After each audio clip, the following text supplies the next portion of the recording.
네, 안녕하십니까. 오늘은 투명 유리 와인잔 시범 강의를 하려 합니다. 어떤가요? 보기에 정말 어려운 드로잉일 것 같습니다.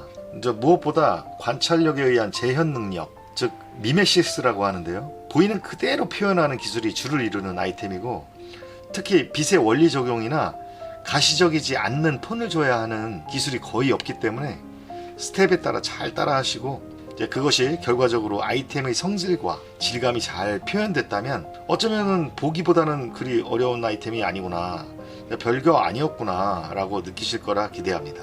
특별히 신경 써야 할 과정은 스케치 라인웍이고요. 라인 작업이 잘 선행되면 예민한 톤 단계나 변화 작업이 적기 때문에 스케치 작업에 온 정성을 다해야 할 겁니다. 그리고 부드럽고 밀도 높은 톤 작업을 위해서 티슈를 사용할 건데요. 티슈를 어떻게 사용하는지 잘 따라 하실 수 있도록 영상을 본래의 속도로 설정해 놓았으니까 주의 깊게 보시길 바라겠습니다. 그리고 가늘고 진한 악센트를 주기 위해서 메케니컬 펜슬이라고 하죠. 샤프펜 0.5mm 직경의 비연필심으로 된 메케니컬 펜슬도 사용합니다. 역시 이 부분도 영상을 제 속도로 설정해 놨습니다. 자, 지난 시간에 스쿨버스 강의에 이어서 내 그림은 내가 아니다를 설명드리겠습니다. 자, 이 영상을 성인 수강생만 보는 게 아니라, 주부반 수강생만 보는 게 아니라 우리 학생들과 이미 입시를 마치고 대학에 다니는 제자들도 보기 때문에 상상력과 창의력 그리고 인문학 소양을 위해서 두루두루 그 목적이 있음을 미리 말씀드립니다. 서양 철학은 주로 플라톤을 축으로 하고 신과 자연, 빛과 어둠, 선과 악, 이데아와 현상계, 보여지는 가짜 세계, 보이지 않는 진짜 세계, 영혼과 육신, 이런 등등과 같은 이원론을 기반으로 합니다. 여기서 플라톤의 중요 명제 중에서 동굴 비유라는 테마로 유명한 진짜 세계인 이데아와 우리 눈앞에 펼쳐진 이데아의 복제, 바로 현상계에 대한 설명입니다. 그러니까 제가 하는 말 아니에요. 즉 이데아라는 이성에 의해 통찰되는 진짜 세계가 따로 있고요. 우리가 보고 느끼고 들리는 바로 현실 세계라는 가짜 세계가 있다라는 겁니다. 그러니까 내가 그린 내 그림은 현실의 세계에서 지각되는 가시계의 물체이므로 내 것도 아니고 나도 아닌 환상에 지나지 않는다는 게 바로 플라톤의 주장입니다. 말 같지도 않은 소리냐고요? 철학을 처음 공부할 때 그 이해의 진입장벽이 참 많은데요. 이것을 이해하는 게 아마 첫 번째 관문일 것 같아요. 자, 그럼 최대한 이해되도록 설명을 해볼게요. 그것도 과학까지 동원해서요. 내 그림을 보면 사람도 있고 나무도 있고 꽃도 있고, 이것들이 있다, 보인다 라는 것은 빛이 있기에 그 빛에 의해 내 눈으로 반사된 것이 내가 그림으로 표현한 것들이 되는 거죠. 특히 가시광선에 의해 반사된 사람, 나무, 꽃 등 말입니다.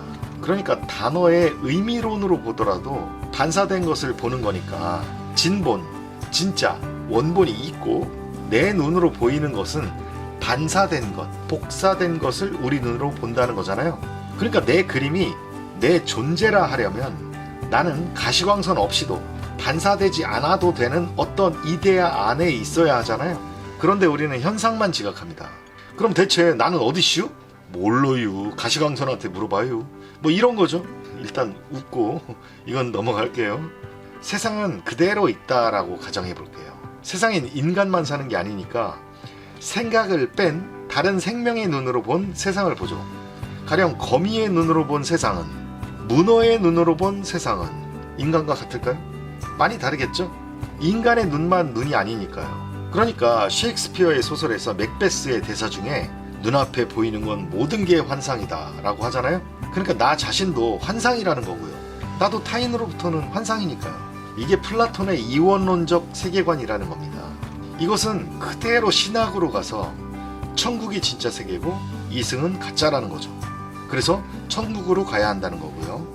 흔히 철학과 신학을 대립되는 관념이나 관계로 보는 분들이 꽤 많은 것 같은데요. 사실 철학과 신학은 같은 개념이에요.